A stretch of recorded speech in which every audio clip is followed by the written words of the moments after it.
ધનુષ્ય એટલે અહંકાર. યાદ રાખજો, ધનુષ્ય એટલે અહંકાર.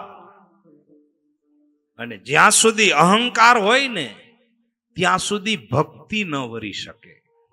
ભક્તિ એટલે સીતા.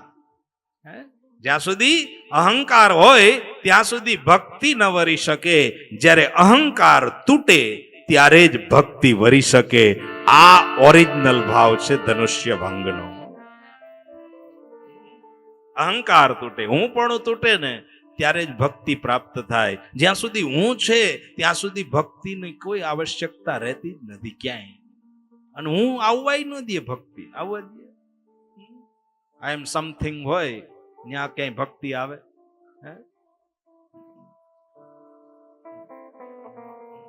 આ શબ્દ છે ને આમ ઇંગ્લિશમાં, આઈ એટલે હું, બરાબર ને? આમ ઉભો લીટો આમ આગળ જવામાં પણ નડે.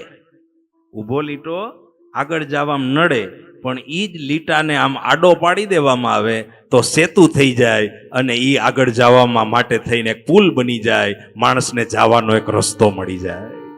અહમ તૂટે તો